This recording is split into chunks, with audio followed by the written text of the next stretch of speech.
right, here we are, last show before the Oscars, and we got some Oscar stuff-ish this week on DVDs. We have got television, we have got documentaries, we have got classic movies, we have got foreign. We got a lot of stuff to get through today, but I think our Oscar prognostication is going to be really interesting this year because I'll tell you, I still have no idea what's going to win. I think it is totally up in the air.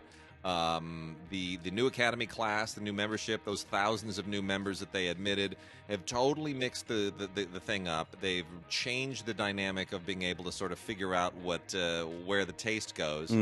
I still think Green Book's going to win it. I don't think Green Book deserves to win it, but that seems to be the least hated film, and that's the one that's been winning lately. It's an odd world that we live in where Green Book and Black Panther are both being considered. Although it's not all that odd because, again, we lived in this world before about 1989. When Driving Miss Daisy. And Spike Lee's Do the Right Thing, among several other films actually were in that mix. But nevertheless, those two were in the mix, and the dynamic just there is almost the same. It's quite bizarre. It is indeed quite bizarre. Anyway, it'll be interesting to see. I would normally have thought that Star is Born, which we will talk about today, would be the odds-on favorite, but it hasn't been for some reason. And my wife is not a big Star is Born fan because she thought that Bradley Cooper was basically doing a really irritating Jeff Bridges impersonation, which I disagree with, but that's, It's funny to me. I thought he was trying to put himself more in line with Sam Elliott's. I agree with that character, because particularly as I don't want to ruin the film for anybody, but for God's sakes, go see the movies, people. It's out on DVD, but that made sense as a choice for me in juxtaposition to what we come to know how he feels about Sam Elliott. You think Sam Elliott's going to win best supporting actor? Yeah, it's the sentimental favorite. Yeah. I mean, but that don't always get it. It doesn't always get it. The thing is, Mahershala Ali has been winning all the awards. But he's already got one. And he is really good, but he should be nominated for Best Actor. Because he's the star of the damn movie. He's the one in the backseat. He's the other guy's the chauffeur. It's his story. He's Don Shirley. So it's a little bit insulting that the lead actor is winning the supporting actor awards. But if you are talking about a genuine, honest to God, real supporting actor performance, Sam's, but even still, I'd give it to him just because he married Catherine Ross. Damn it, stayed married for 50 years now. 50 years. It's I'm irritated about that category because Michael B. Jordan was nominated, and I felt like that was the best, legit, straight up supporting performance to this day. I mean, even though that film got a Best Picture nomination, the comic book that got that nomination that everybody wanted Dark Knight to get back in the day before they went to 10 nominees or up to 10. Still to this day, Heath Ledger, only person ever nominated for performance in a comic book movie. And one of the reasons why I thought that Michael B. would be viable is because of Heath Ledger. Because I felt like they had if you walk into a comic movie and you elevate certainly the villain in that case to something other than a comic book villain, if you're other than Thanos, I want to take over the universe.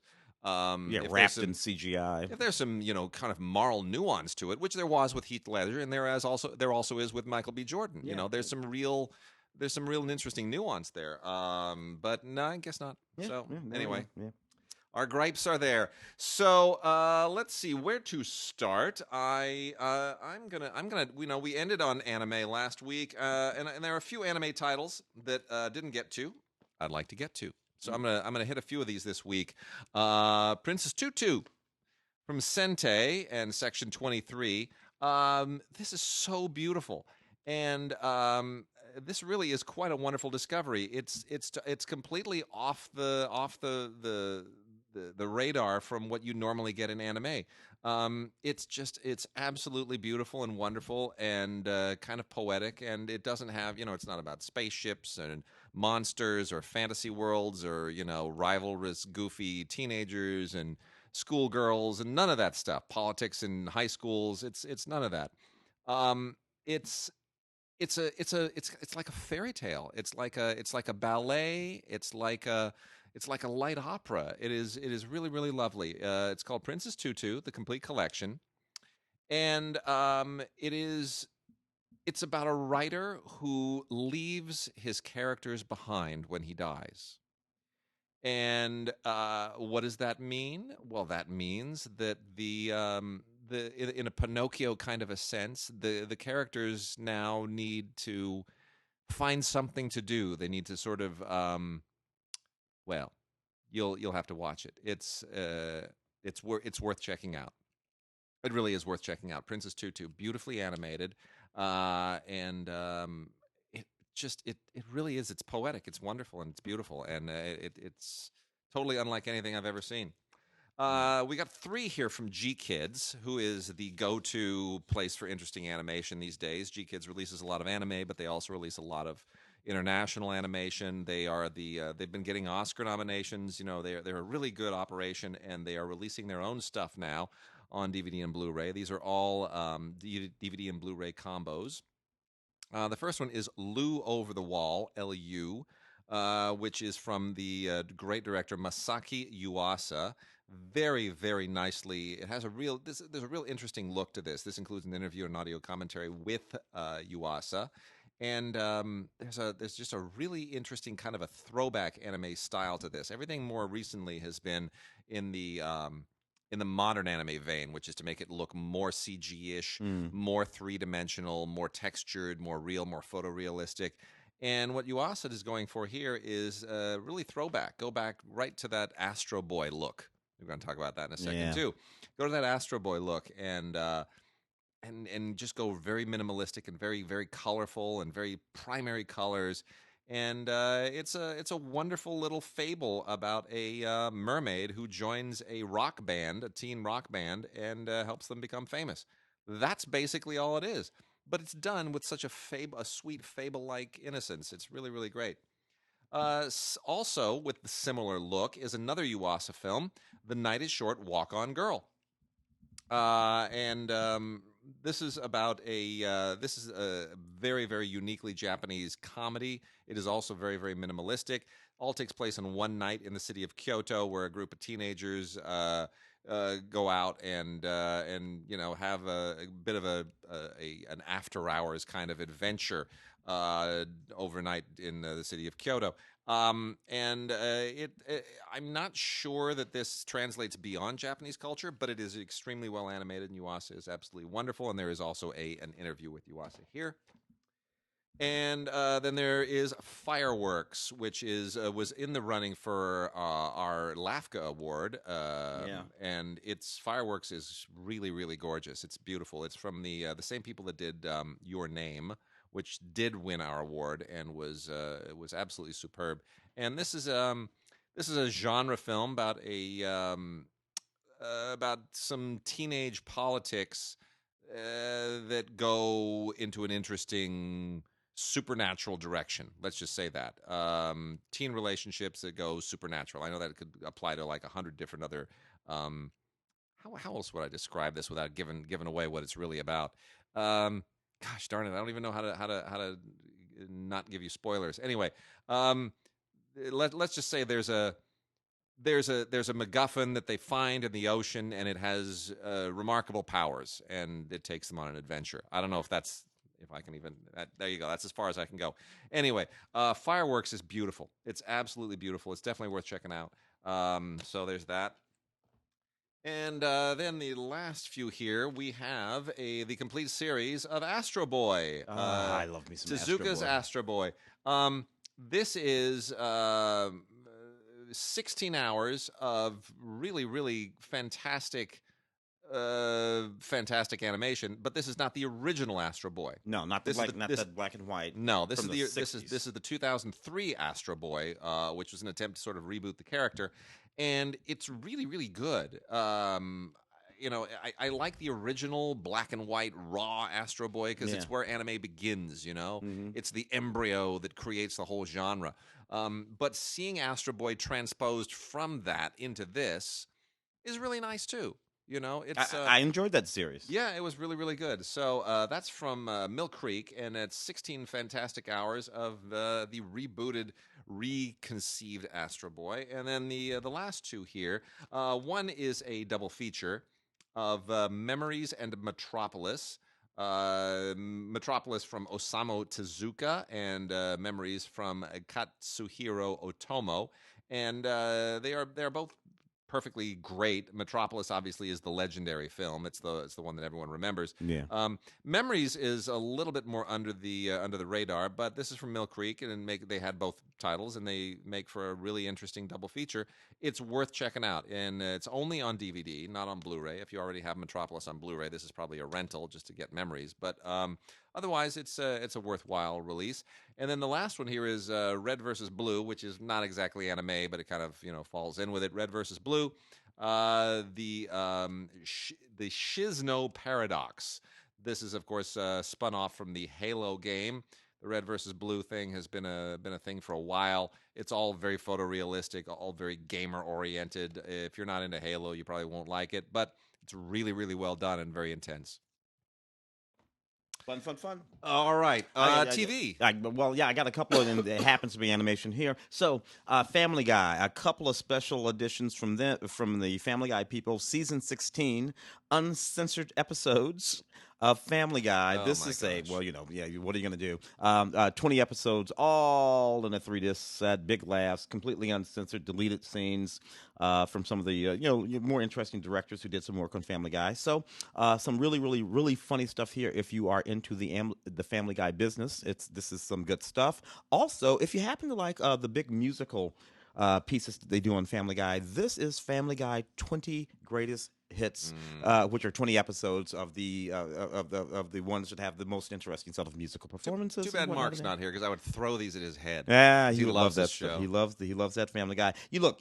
I think The Simpsons just went into their, I want to say 31st season. I was going to say 131st season, but 31st season. 31st season. Longest running animation, longest running anything, primetime series, period. The Simpsons has run for more than half my life. Yep. That's weird. I remember when I was in graduate school when the Fox network went on the air. About 1985, and The Simpsons were a part of the Tracy Ullman show. Matt Groening with a little thing in the Tracy Ullman show, which is a really good show, by the way. Yeah. At the beginning of the Fox network, Fox being the first network, the fourth network, but the first network since the DuPont network had went away in the 1960s. Yeah. ABC, CBS, NBC, and then in about 1985, Fox. The Tracy Ullman show, Matt Groening and The Simpsons inside that show, and here we are 34 years later. Just mad. It's crazy. Everything it's else really is gone, crazy. but that's still around. I do think Family Guy, if it keeps going the way it's going, 16th season here, it might catch them someday. Eventually, all those Simpson people are going to have to die.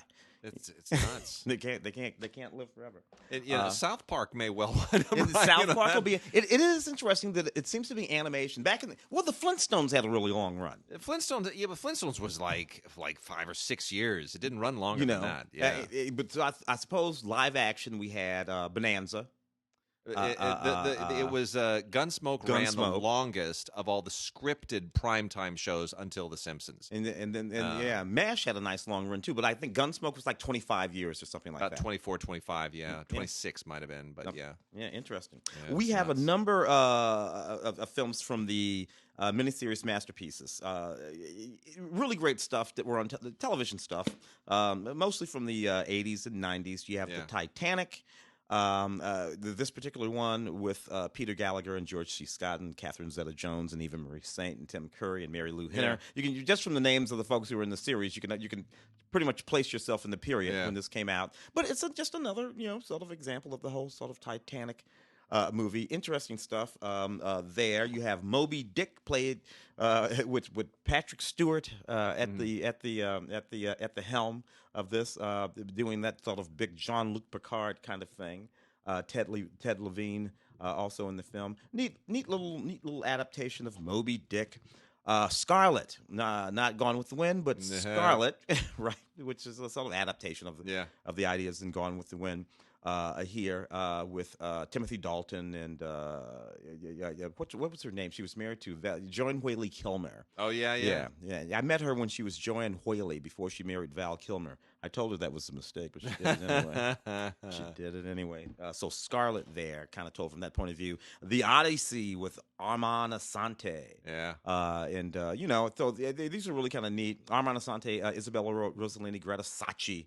In this particular adaptation, as cheesy as it was, I kind of didn't mind it. Oh, Konchalovsky directed this. I know. Konchalovsky directed I know. It. Not bad at all. Yeah, not bad at all. And Cleopatra, Leonora Varelia, I can't pronounce her last name, playing the beauty Cleopatra. Also Timothy Dalton in this adaptation. Mark Anthony played by Billy Zane. Hey, what are you going to do? Yeah, I know. But these neat miniseries, sort of talking about these historical dramas, kind of fun. Actually, I enjoyed just about every one of those back in the day when they made them like that. At least when networks did. Now that stuff's all off network now. Yeah, I go back to the days of Masada, Master of the Game. I mean, Shogun, Shogun, North, South. Real old school miniseries. Roots kind of started it, and then they went to Shogun and Centennial. Remember that? Centennial was a big thing. Yep. The Thornbirds. I cried my eyes out at the Thornbirds. Oh, it was so much fun. Yeah. Beautiful stuff. It was a great era. A little bit of British television here. Bang, sort of interesting series set in sort of blue-collar community of Wales. A young woman and her brother lose their father. 12 years goes by. She sort of sorts herself out, becomes a cop. And pulls it together. He's been doing all kinds of petty criminal stuff over all this time. Eventually, he comes across a gun, and his crimes become a little bit more daring. Look, this is neat. I cannot believe that this has not already been adapted to an American television program, because it really seems like it's exactly the kind of thing that would be adapted to an American television program. And won 5 BAFTA awards too. So it's a pretty neat series, and I rather enjoyed it. And then we have got Ackley Bridge. That is a great show. I'll take up from that one. That's a really, really interesting show about the collision of white and Pakistani students in a public high school.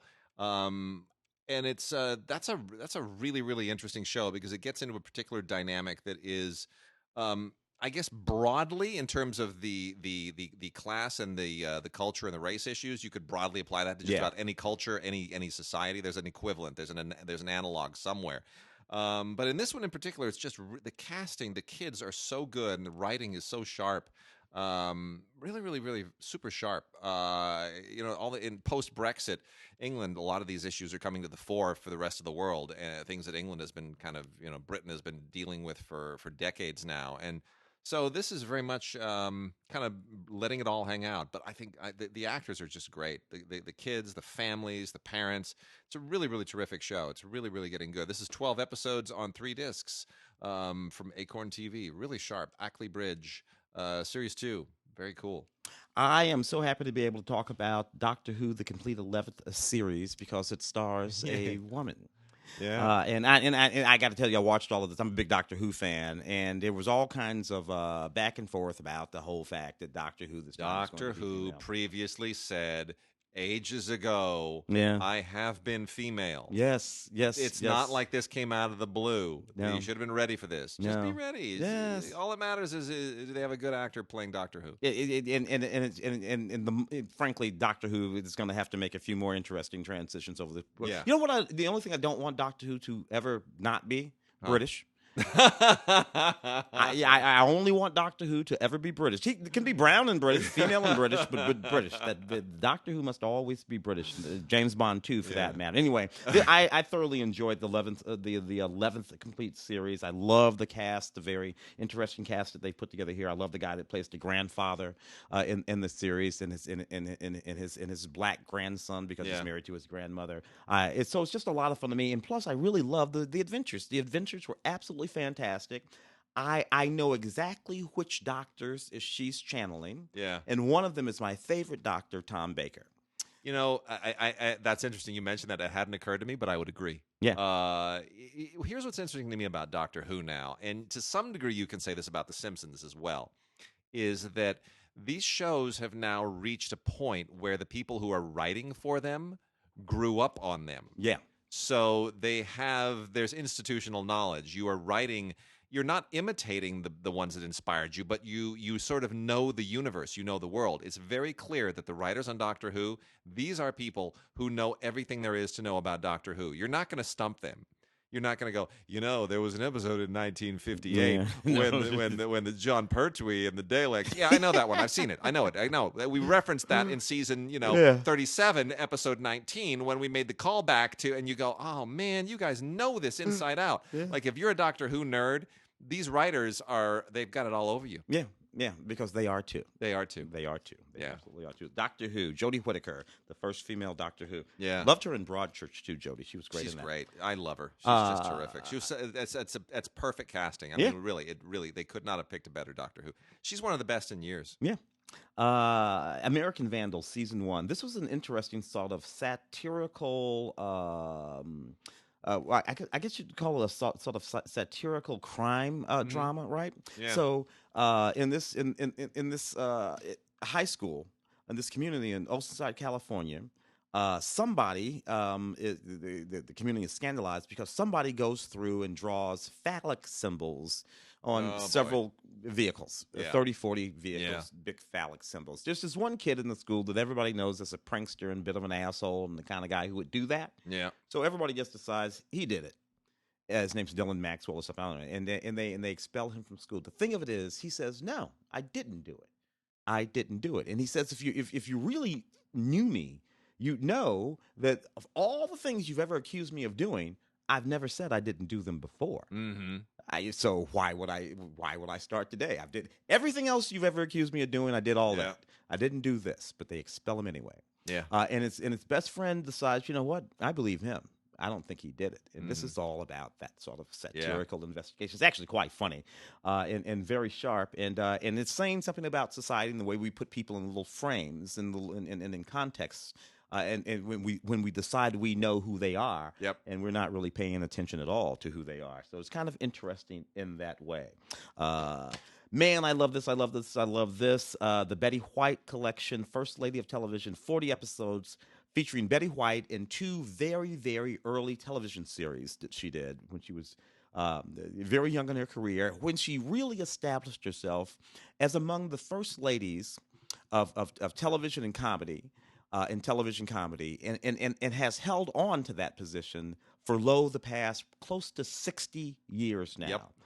Life with Elizabeth, 26 episodes, which starred and was co-produced by Betty White in the 60s. Yeah. Right? That's how far you got to go back to that. And a primetime series, Date with an Angel, 16 episodes, which really launched her into sort of like the public eye.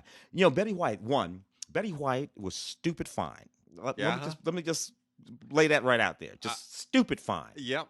And yet still chose to be a comedian rather than go the, I don't know, what your beautiful diva sort of route. Yeah. Which I think was an interesting choice. It's the Shelley Winters trajectory. It's the Shelley Winters It's what trajectory, Shelley Winters did.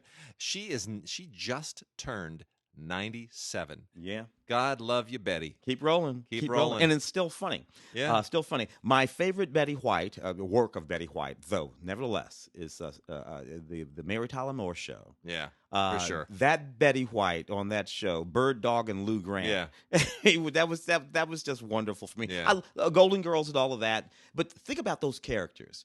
The character that she was playing on the Mary Tyler Moore Show, who was sharp and a little bit mean and a little bit caustic and a little horny, and then the character that she played on Golden Girls, the sort of ditzy one who didn't quite always know what was going on. That is the range of Betty White. And I can't tell you, I really, really, really love everything about her, and I love this series. The First Lady of Television, Betty White, the Betty White collection, 40 episodes, fantastic. Yeah, it's good stuff. Betty's, I want her to do, her hosting on SNL was just priceless, and they obviously accommodated her when she did that a few years ago, and enabled her to sit down for most of the show and save her energy. But boy, was she funny. What did you say? 96? 97. Just turned 97. Keep rolling, Betty. Keep rolling, Betty. Keep it up. The 10th Kingdom. I have here a series from about I think this came out in about 2000. You got Diane Wiest. They've released this a bunch of times, but it's popular. It's a very popular series. You know, it's set in this fantastic. There are 10 kings beyond the mortal world. There are 9 kingdoms, and all this kind of wacky stuff is going on in this game. It was a lot of fun. And this one includes bonus features, including the making of the 10th Kingdom. I remember this series from when it was on.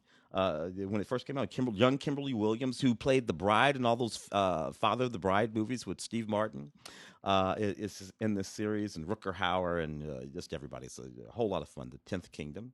And then 5 People You Meet in Heaven, which comes from the people who created the Tuesdays with the Morrie series. Yeah, these are precious and kind of sweet, and I appreciate them. This one came out in about 2004, 2005. John Voight and Ellen Burstyn and Jeff Daniels, and it's touching and it's sweet and it's very comforting and all of that kind of stuff. And you know, you can't really go wrong with the stuff. I wish they would have put some special features on this, but not a whole lot. All right.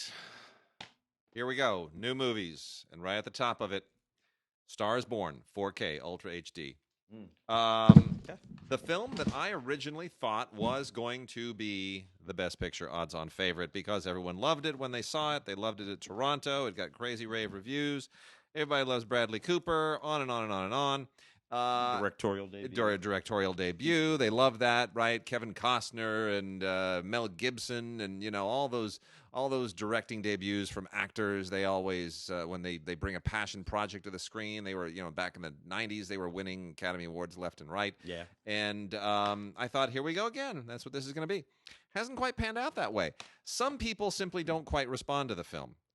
Which I find to be a little bit odd, but my wife is one of them. The 4th incarnation of the film? It's the 4th. The original is the Janet Gaynor from the 1930s, in which he was an actor, she was an actor. And then in the 1950s, about every 20 years they had been doing these. And then in the 50s, you had the Judy Garland with James Mason, in which they made her a singer. And that's the one that tends to be everyone's favorite. Well, I have it on good authority. I'm a sucker for the next one you're going to mention. And then they made them both singers in the Streisand-Christopherson film. And this pays homage to all the previous. It's definitely emulating the story of the Streisand-Christopherson film. Yeah. But it's got a little there's a little riff of Somewhere Over the Rainbow at the very beginning, so it's saying we love you, Judy. There are Janet Gaynor references in here as well, so he's clearly tipping his hat to the previous films. Here's my take on this. First of all, I think it's Sean Penn went ballistic over this film. He loves this. He authored a big old letter in Deadline saying this deserves to win Best Picture. Please give it, Best Picture. Yeah, I wish he hadn't done that because that might have been the problem. It could have been the backlash. Yeah. But I love this film. It's my second favorite film of the year after The Favorite, and I think Cooper does a hell of a job taking something that is familiar to us. This film looks like it was shot. I mean, Matthew Libatique's cinematography too. It looks like it was shot in the 70s. It has that feel to it.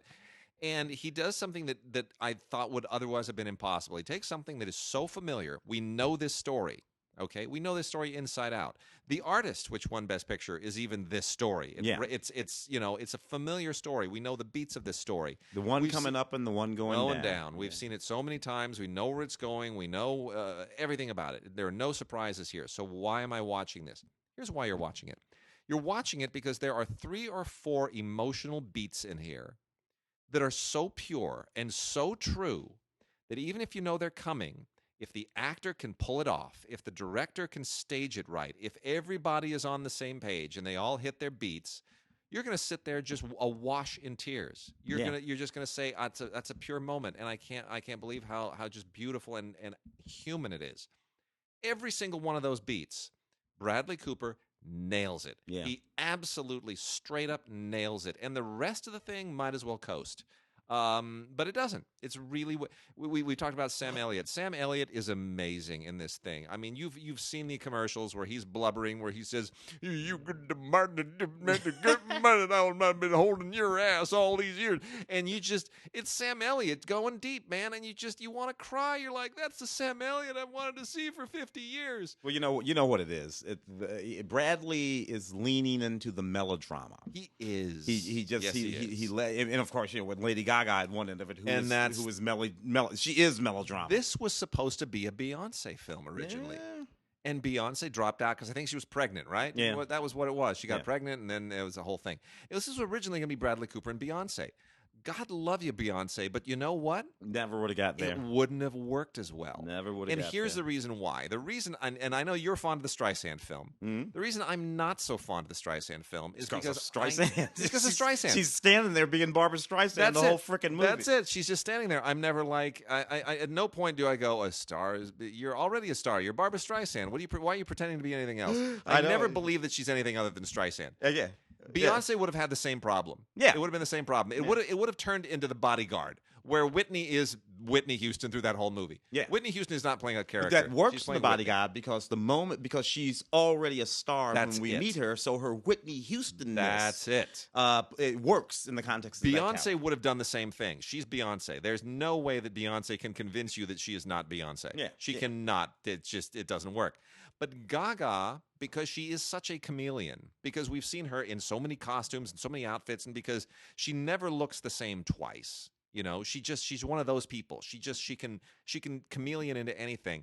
The second you see her, you're like, oh, that poor average girl. Yeah. She's not classically beautiful. She's a perfectly lovely girl. Yeah. But she's not classically beautiful, so you're not overwhelmed by that. It's not Grace, Grace Kelly. Right. Or where you're like, ugh, like that. No, you look at her, she's perfectly lovely, but she looks like any chick that might be in any neighborhood. Sexy though. Very. And then emotions on the sleeve. And vulnerable. And so vulnerable. And then the other thing I love about this is he takes all of these stand-up comics that we've more or less forgotten about, or if we haven't forgotten about them, we never thought that they could do, drama, and he puts them into the most interesting roles. Yeah. Dice Clay, who's been doing pretty well as an actor, he was in the Woody Allen film, and he's done stuff. But playing Gaga's dad is wonderful. It's a wonderful piece of casting. Yeah. Dave Chappelle shows up and has not a comic scene, a human scene. Yeah. He sits there and he shares some of the wisdom of life. He's settled down. He left the business behind. And you just go, is Dave Chappelle making me cry? Yeah. What the hell? Where did that come from? Yeah. The one, though, Eddie Griffin, they chopped him out. Yeah. You notice that? Yeah. He's the preacher. He's in it for like 3 frames. Whatever he was doing in that preacher scene didn't fit. It didn't fit. Yeah. So they left him out. But it's because they wasn't cutting for time. No. But I love this film. I really do. And it is just gorgeous on 4K. Libatique cinematography could not be more enjoyable. And there are tons of extras here. I mean, music videos. There's a featurette on the making of the film that's just wonderful. And songs and performances that were cut out of the film as well. So you get more than your share of music. It is a wonderful, wonderful movie. I love it. And I love some of the stuff they did in terms of directing. And you'll find out here, like the giant concert scene where she has her big breakthrough. How did they get all those people to show up for a concert? Fascinating story. Yeah. They talk about it on here. Yeah. And then we've also got on Blu-ray and DVD, Backtrace. You probably didn't hear about this. It's got Sylvester Stallone and Matthew Modine. Normally, that would have been a reason alone for this thing to get some notoriety. Matthew Modine needs to dye his hair. This white hair thing that he's got going, I thought it was just for Stranger Things. Apparently not. That's the color of his hair now. It's creepy in Stranger Things, and it's suitable. It's a little too creepy here. This is a Grindstone thing. We talked about last week about the kid vid that Grindstone pumps out through Lionsgate Premiere. This is one of the action things that they do.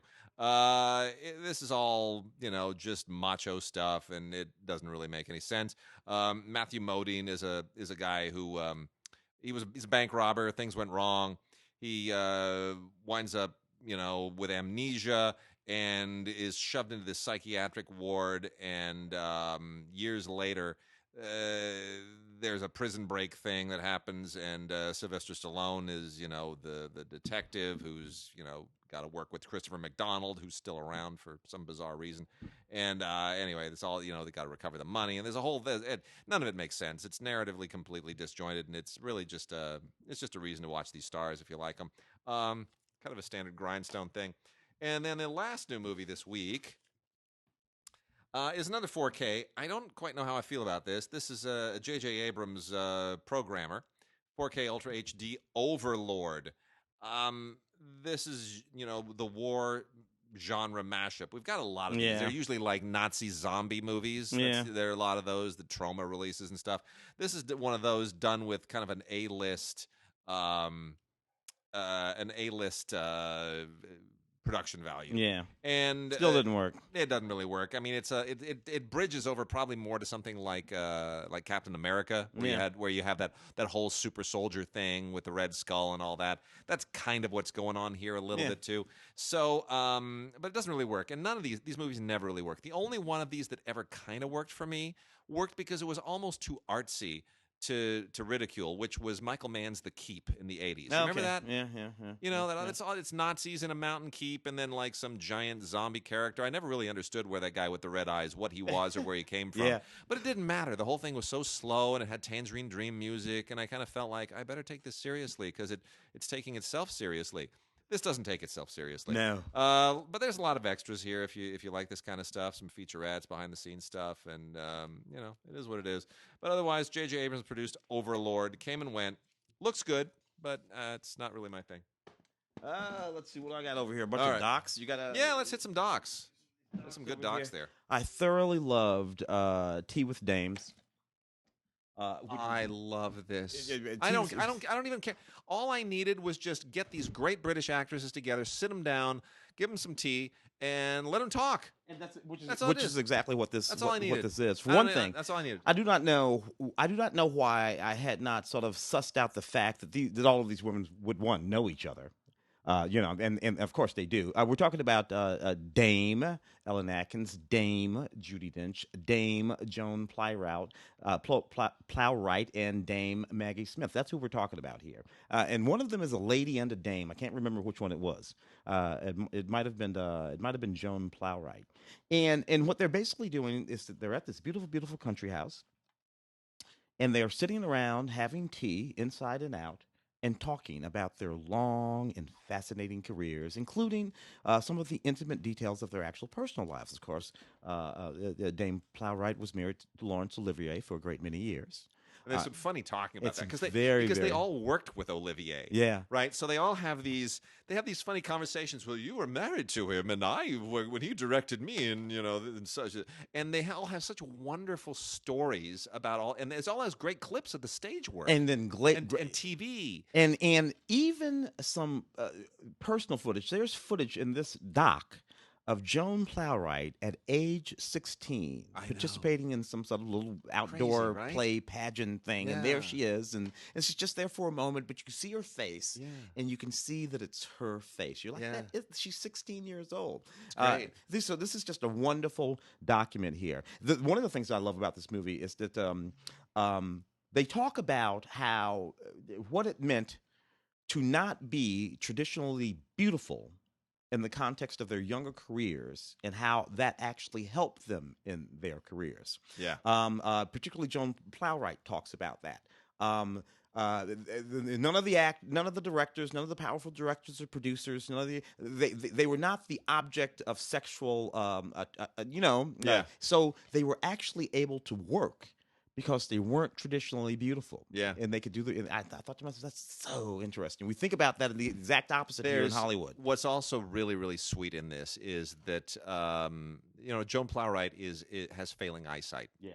And they are all so accommodating of her and so loving of her. And, it's great that these women who've known each other since they were young women and young girls, and they've grown old together, and they still relate to each other like young girls, but they also recognize that they are older. And there's a familiarity and a kindness. It's just it's a delightful thing to sit through, just to be a fly on the wall. You know what? Really is. It gets really salty with the language. It does. These old ladies cuss. They have some cussers. There are. I just love that. The British stage world that they came up through was a man's world. Yeah. Right? I mean, we've talked about this before. That was the world of Bates and Olivier and Burton and, O'Toole and these hard-drinking, hard-living men.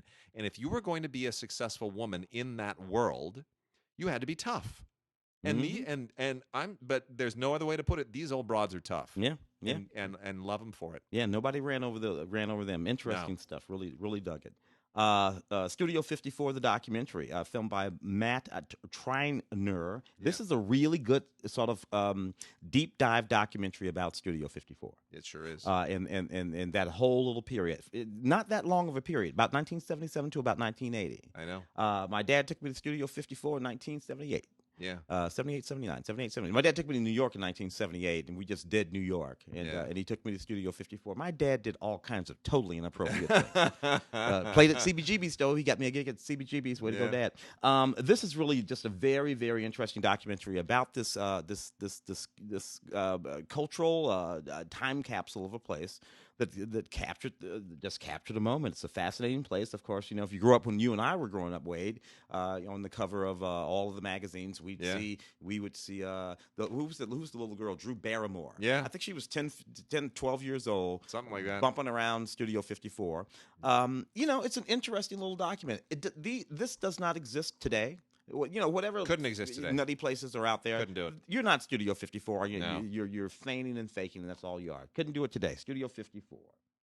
Got some PBS titles here, and the first one is just such a delight. It is from the American Masters line, the American Masters series, which has been going on now for decades, and they still haven't released the Charlie Chaplin or the Buster Keaton American Masters, which are multi-part and amazing. Get those out there. I don't know what the rights issues are, but get those out there. Anyway, this one is Sammy Davis Jr. I've Gotta Be Me.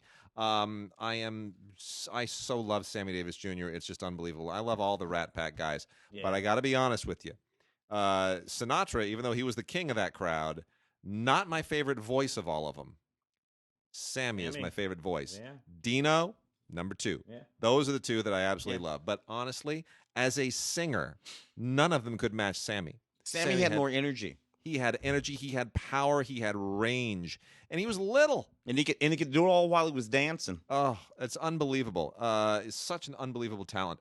If you don't know the story of Sammy Davis Jr., you do not know one of the great American entertainment success stories of all time. It is an epic story where he came from and where he went. And it is so fascinating to find out all these nuances. He defied stereotypes. Every stereotype that you can think of. Sammy Davis Jr. just said, I'm going to rock that, man. I'm going to bust that wide open. And he did, and he just blew right through it. And it's such an amazing life. And they have some great interviews here. Jerry Lewis, Whoopi Goldberg, Billy Crystal, people who loved him, who worked with him, who knew him. His funeral is part of the special features, which is really, really super touching. It'll bring a tear to your eye. But yeah, you have to know where Sammy Davis Jr.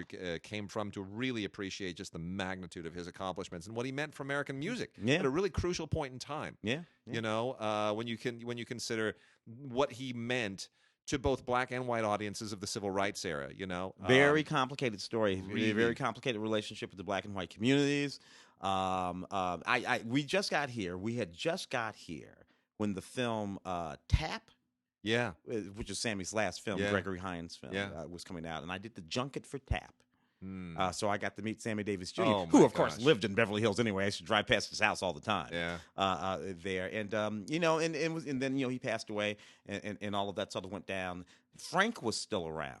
Yeah, Sammy's longtime wife at that time. It might have been his third wife, but nevertheless, they had been married about 25 years at that point. Issues with Sammy's taxes in the house, and looked like she might lose the house in Beverly Hills. Frank came in, paid off the taxes on the house, paid off the house, made sure she got the deed. And so that's how real that was, and that's how real that relationship was. It's super real, and Jan Murray was part of that group as well, and Jan Murray's grandson is a very, very good friend of mine, and we always talk about Big Pop, is what they call Jan, and there are a lot of great stories that come down through the family as well about Sammy and that whole group, and there's no bad in any of them, man. He's just his appearance on All in the Family is one of my favorite all-time bits of TV. It's in TV history. Actually, everybody says it was Kirk and Uhura. Yeah. No. First interracial kiss on television was between Sammy Davis Jr. And actually, it was between Sammy Davis Jr. and these boots are made for walking. Nancy Sinatra. Nancy Sinatra, yeah. But my favorite one is between him and Archie Bunker. Yeah, for sure. That's my favorite. For sure. One. It's such a great moment in TV history. Sammy Davis Jr. being on All in the Family. It's just so fantastic. The Swamp. Nature Never Surrenders. No, this is not a Trump thing. This is an American experience documentary about swamps. And specifically the Everglades, which is something that if you don't live in Florida, you don't really fully understand what it means to the state ecologically, economically, and every other area. The Everglades is just a unique thing in the United States, and this really gets into the politics of it, the economics of it, the ecology of it. It's really very interesting, and it's very complicated. Ann Curry's wonderful "We'll Meet Again," which is all about specific incidents and events, and people who are brought together through these momentous episodes in history. It's so touching, and it's so smart, and it's such good journalism.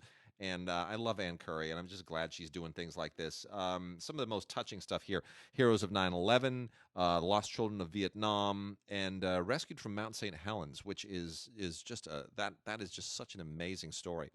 We've also got Letters from Baghdad, which love is Gertrude. Gertrude Bell. This came out around the same time as the Nicole Kidman Gertrude Bell movie that was directed by Werner Herzog, based on the life of Gertrude Bell in a dramatic sense.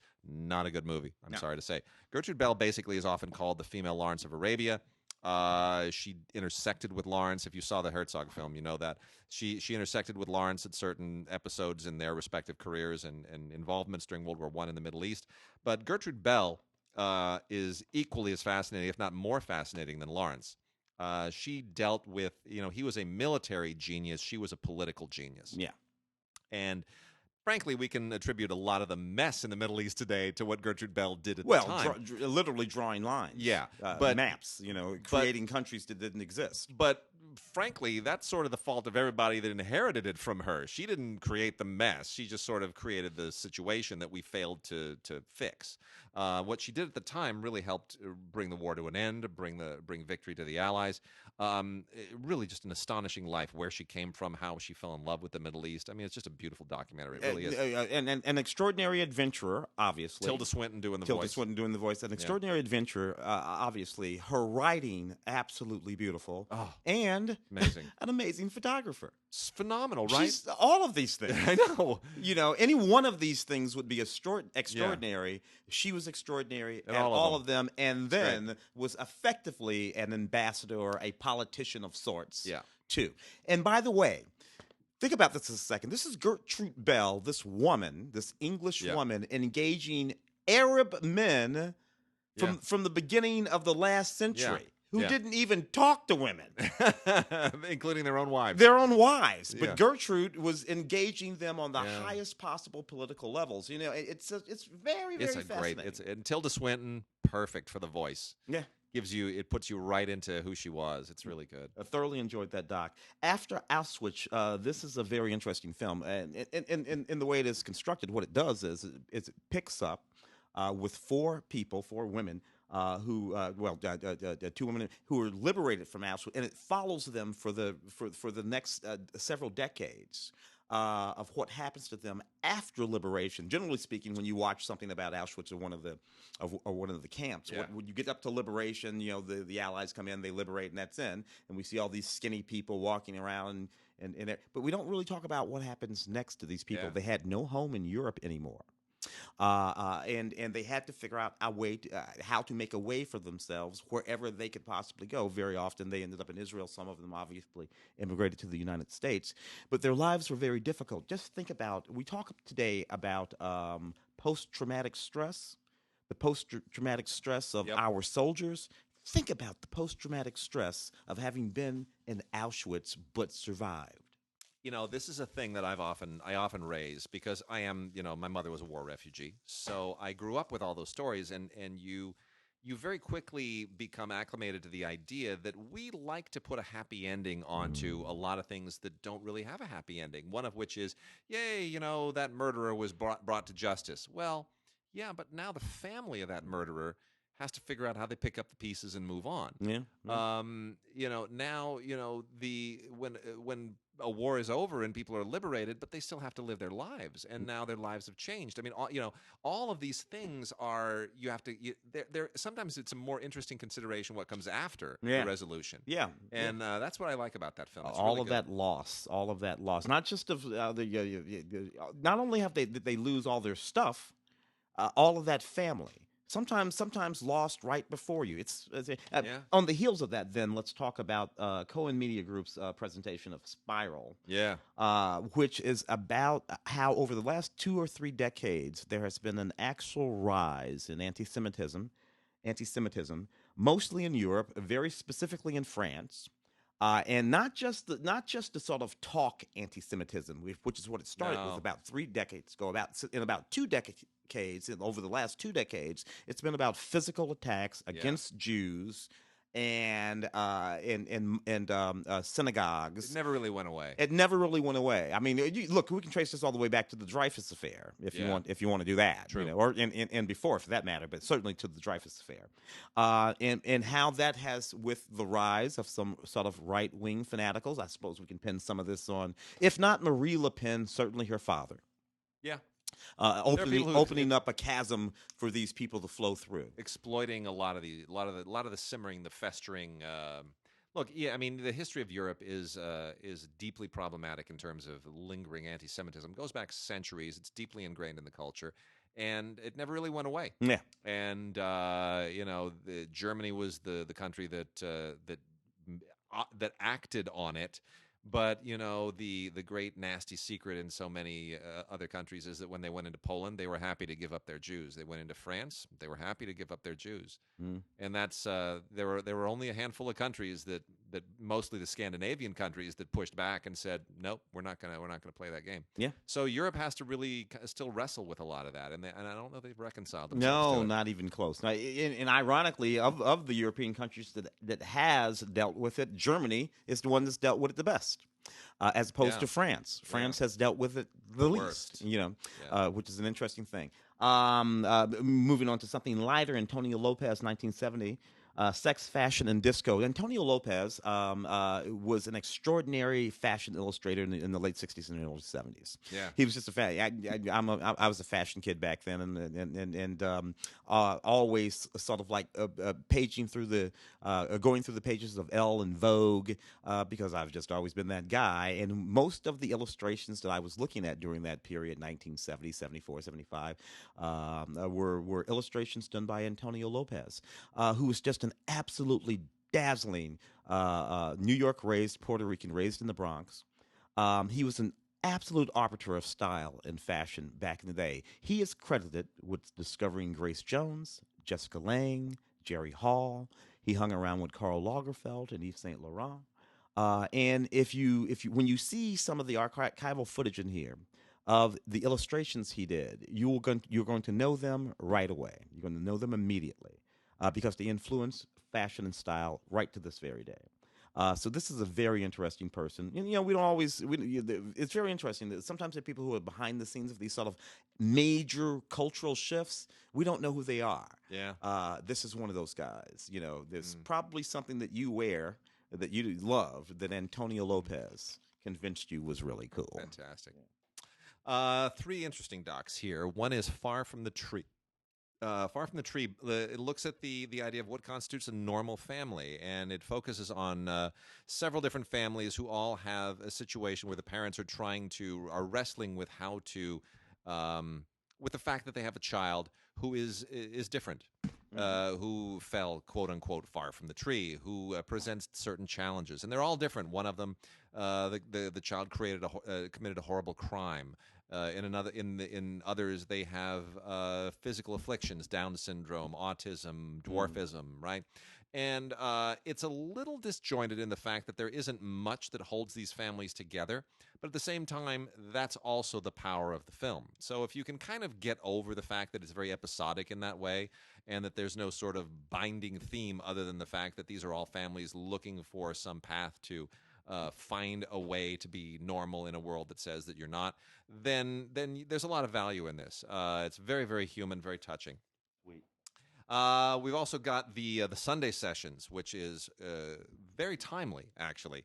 The publicist who presented this to us just let me know a few days ago that this is back in the news again. This is actually a really interesting documentary that looks at the world of conversion therapy, which is now illegal in 13 states. Sexual orientation conversion therapy, and to the credit of the filmmakers, they just wanted to be a fly on the wall.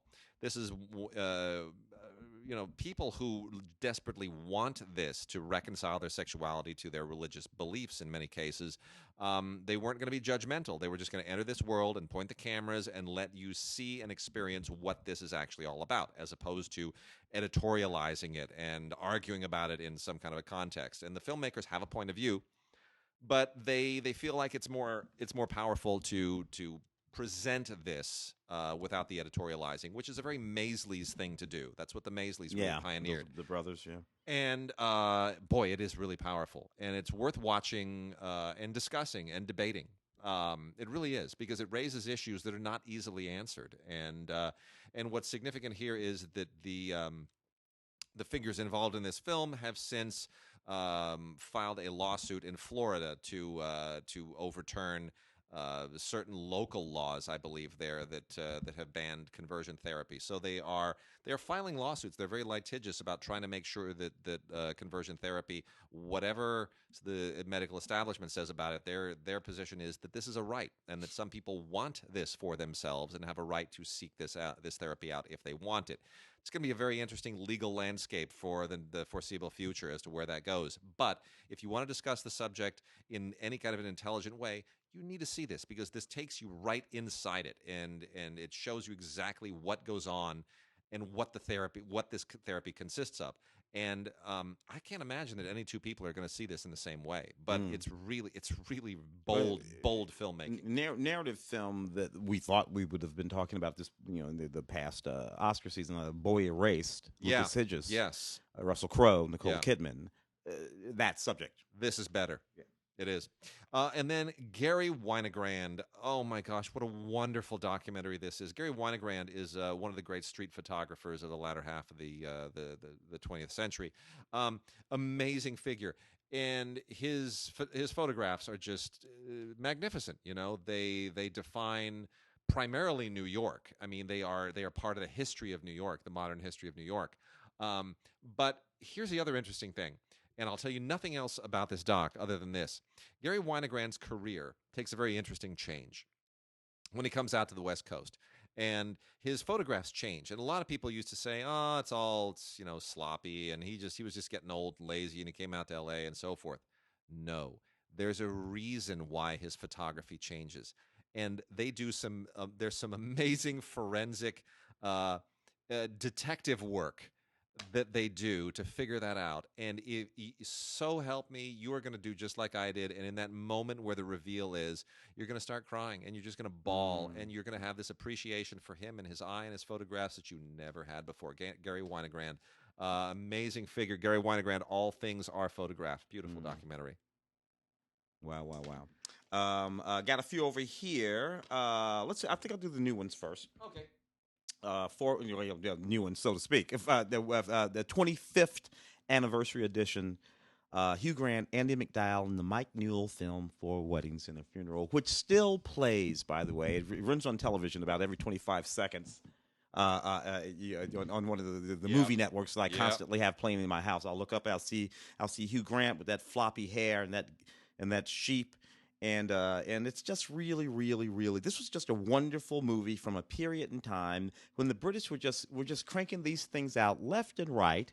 Small films, all of them, all human stories about friends and family. Yep. About a boy. Oh, about a boy. The Full Monty. Yeah. I mean, there were dozens of them there for a while, and they were really, really wonderful. This is one of them. This one is a brand new 4K scan full of all kinds of special features.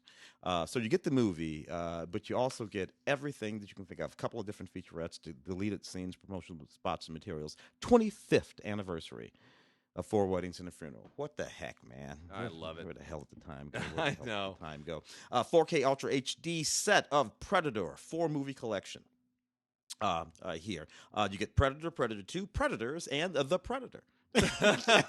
But no Alien versus Predator. No Alien versus None Predator. of the Alien versus Predators. That little mashup there was kind of. Hey, look, that first Predator movie. Went to see that movie when it came out with the wife. Yeah. And we just thought it was just the coolest thing we'd had. For one thing, Still great. It's the movie still plays. I love the way it was set down there in the South Central America, wherever it was set. I love the construct Bill Duke and Carl Weathers and Jesse Ventura. Jesse Ventura, and I ain't got time to bleed. It's just that was just that was just a period and it was a time and that movie absolutely worked. I like Predator too. Set right here Danny in Los Glover Angeles. in the subway and the whole. I love. Ruben Blades, it worked for me. Yeah.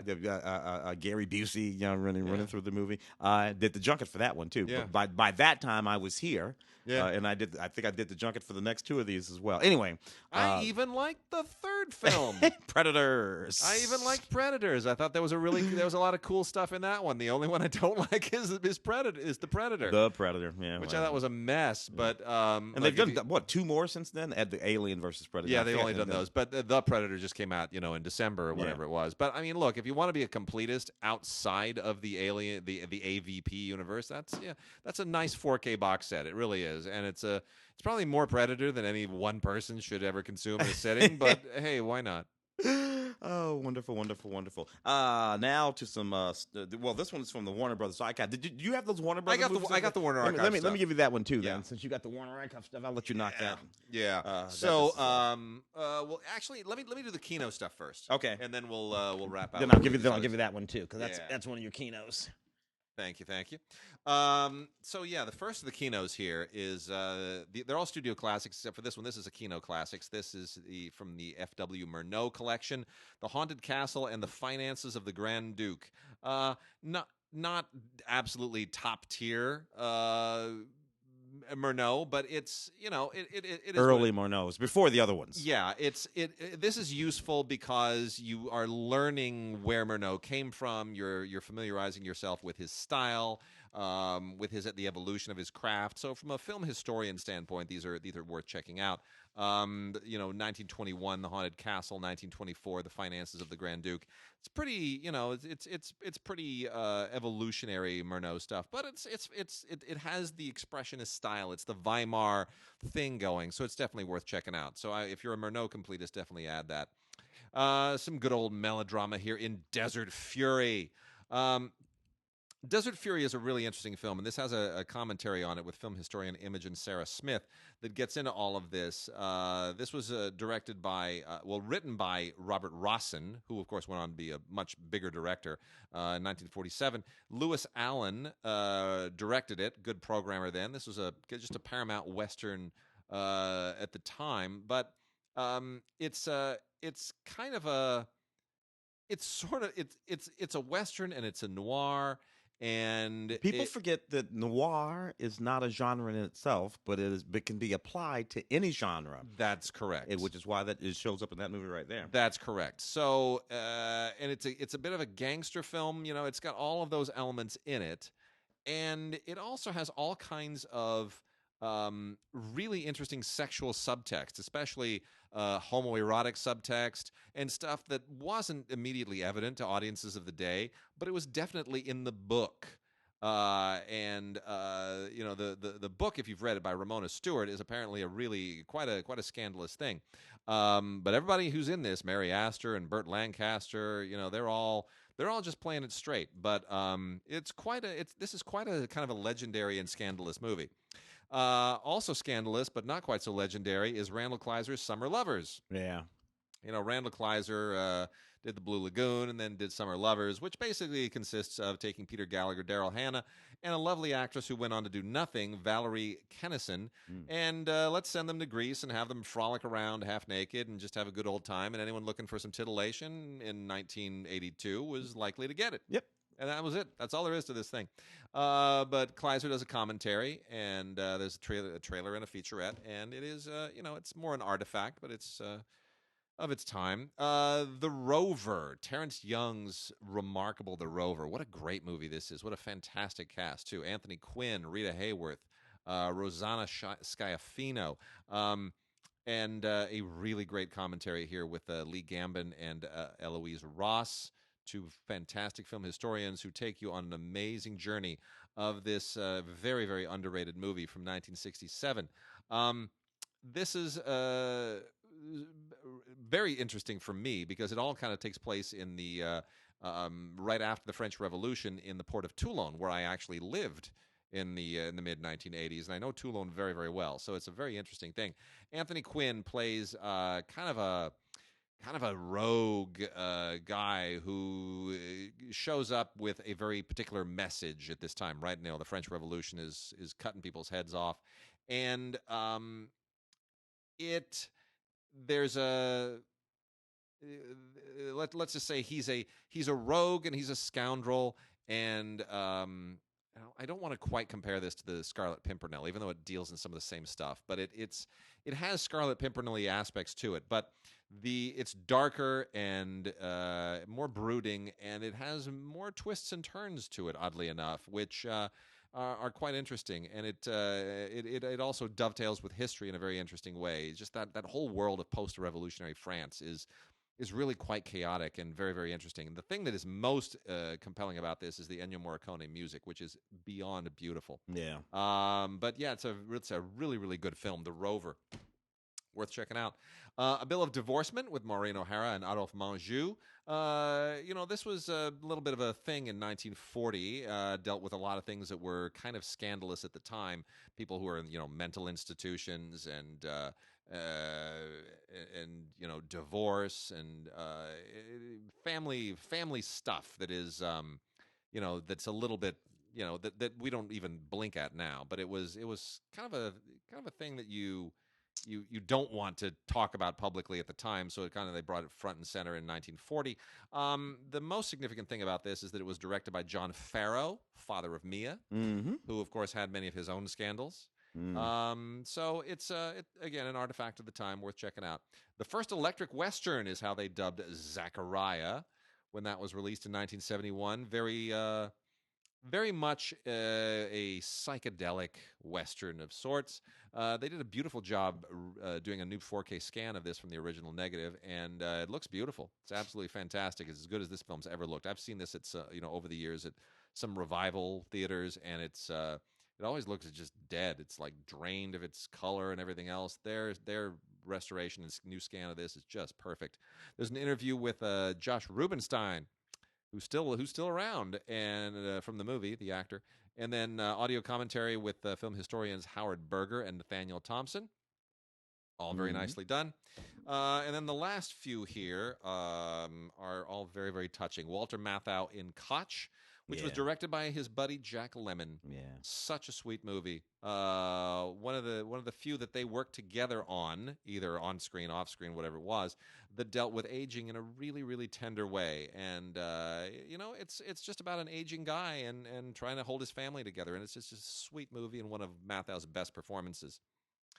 Charly, Charly, the film that won Cliff Robertson an award for Best Actor, based on Flowers for Algernon. This is in 1968, and of course is I think everybody's read that short story in school. Yeah, I mean it's standard in all American high schools, still has been for decades. About a mentally handicapped man who, through the miracle of science, is able to restore his cognitive faculties and experience what it's like to not be impaired, only to then discover that it's short-lived and he will once again be impaired, and to fall in love and fall in love in the meanwhile. And it's so beautifully done. But the reason that this works is not because of Ralph Nelson's participation. It's not even Sterling Silliphant's screenplay. The reason this works is because Cliff Robertson is amazing. Yeah. And Claire Bloom is wonderful, but Cliff Robertson is amazing. Yeah, young, very, very young Cliff Robertson, actually. Very young. Diamonds for Breakfast. You know what? This is such a fantastic artifact of the time. Diamonds for Breakfast is one of the great quintessential 1960s movies. And it's because it's got Rita Tushingham, who sort of represents everything about the Haight-Ashbury groovy 60s in England that I've always loved. I mean, she is straight out of an Austin Powers movie. Yeah. With the thigh-high boots and the dresses and the whole thing. Man, I just love Rita Tushingham. And who else? Who better to put her opposite than Marcello Mastroianni at this point in time? Fantastic. And then, you know what? It's all about a heist. Stealing the imperial jewels of Russia. I couldn't love it anymore. This is a great movie. This is so much fun. Diamonds for Breakfast. You got to check it out. It's absolutely I even fantastic. love the title. Oh, it's such a fun movie. It really is. It's such a fun artifact of its time. And then lastly, The Group. What a fascinating movie this is. Also from the funky 60s, 1966. And this, believe it or not, was directed by Sidney Lumet.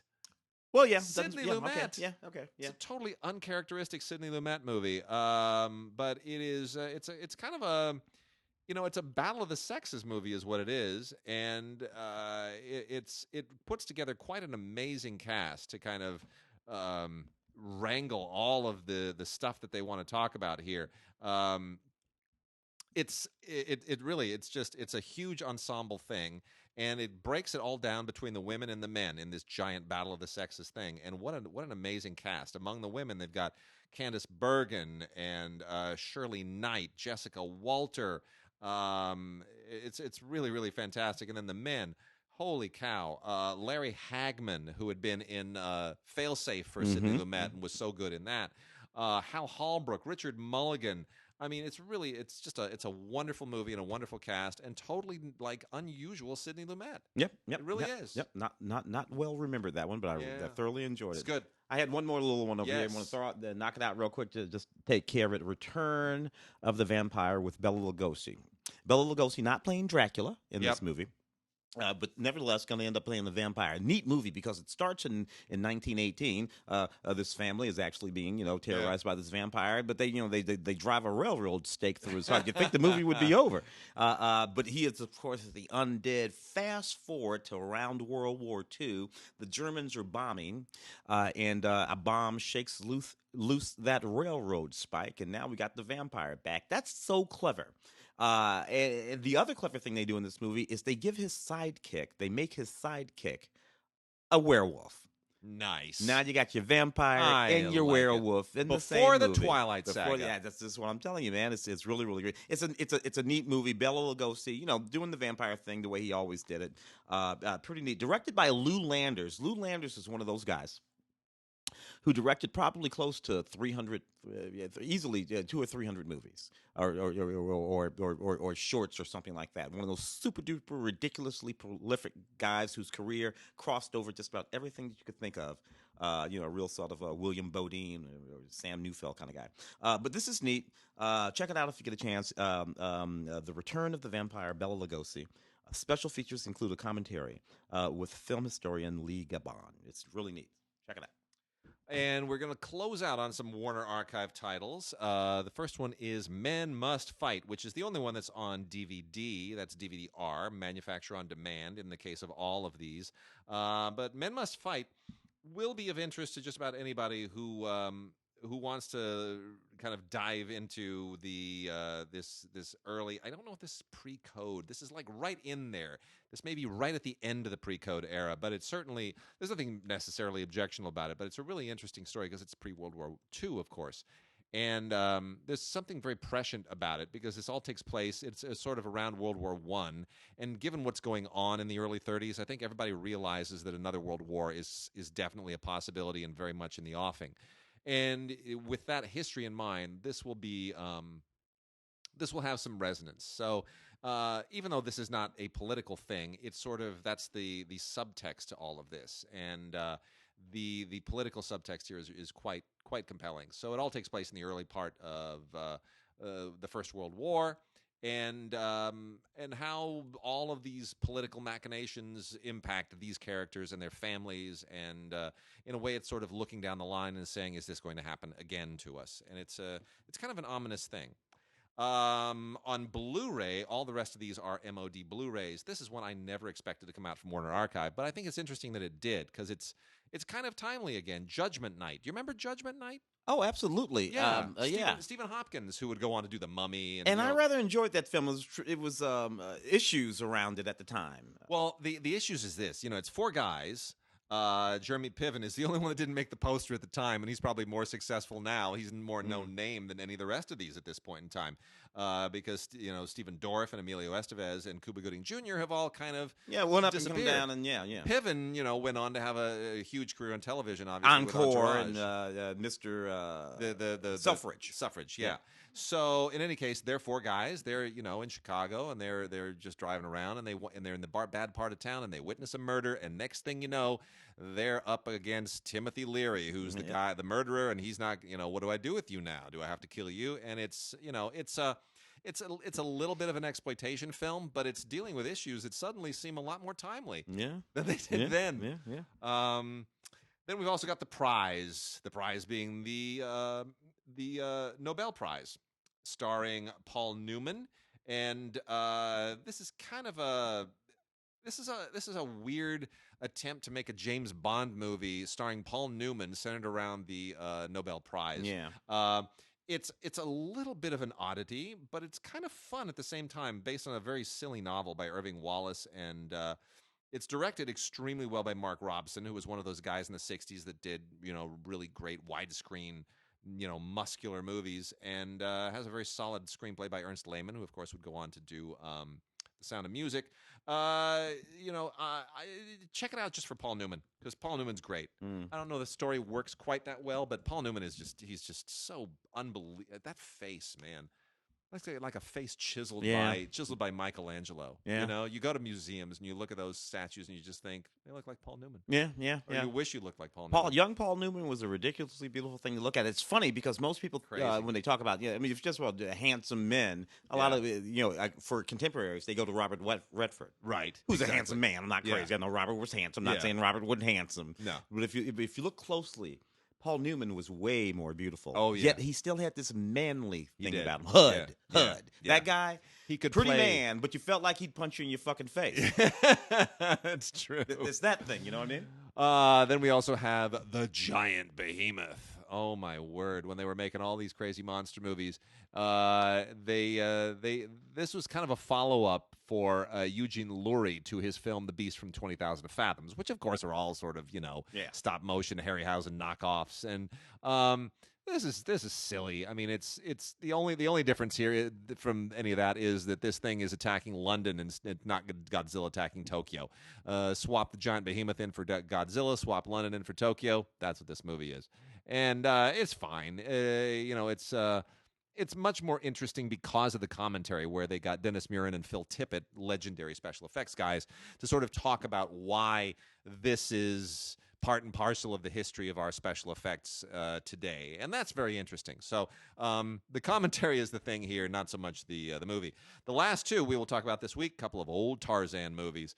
And man, I used to be such a Tarzan fan when I was a kid. I read the books, and then I wanted to get into the movies, and then I realized the movies had nothing to do with the books. Who is this Weissmuller guy with the loincloth? That's not like the books. That's not what I was just reading about. He was a swimmer. Okay, I get it. And then there was Buster Crabbe. And as a kid, I had no idea that guy lived in Tarzan. That Tarzana? Yeah. Yeah, I don't know. In my mind, he was just some guy who lived in. I don't know. Yeah, no, that was the thing. Anyway, so if these are both very silly. They are basically gladiator movies, except with Tarzan instead of a gladiator. But they are part and parcel of a fascinating legacy of Tarzan movies, and these are noteworthy because of their exotic backgrounds. Tarzan's 3 Challenges was actually shot in Thailand. Now, keep in mind, Tarzan is in Africa. There's nothing about Thailand that even remotely resembles Africa, and they don't even try. They just don't even try at all. So it's kind of funny, and it's a lot, and it's very, very silly. But this is Tarzan, played by Jock Mahoney, Jock, yeah. Yeah. Who's sort of one of the less objectionable Tarzans. He's sort of Ron Ely-ish. Yeah. Woody Strode shows up in here to kind of give it a little bit of legitimacy, and it's perfectly fine. It's trying to fix some of the problematic notions in the 30s and those wise Miller Tarzans. Yes, exactly. Yeah, that's what it's trying to do, and good on them for that. And good on them for that, for sure. And then Mahoney also plays in Tarzan Goes to India, which, just to point out again, is also not Africa. Also does not look like Africa. Makes no sense that the Tarzan would ever be anywhere near India. But he gets to fight a tiger because otherwise that would be insane. Anyway, as long as you put all of that away, it's still kind of fun. And of course, this was directed by John Gillerman, who did previously had done a Tarzan film with him, and John Gillerman, who would go on to do things like Towering Inferno and King Kong with Jessica Lange, young Jessica Lange. So John Gillerman was sort of one of those early era action directors before we had action directors. Anyway, look, they're silly, but they are Tarzan movies. Take them with a grain of salt. They can still be enjoyable, even though Thailand and India are not even remotely Africa. And with that, next week we'll be back and we will be talking about the Oscars. What actually happened. And what actually happened. We'll see you next week.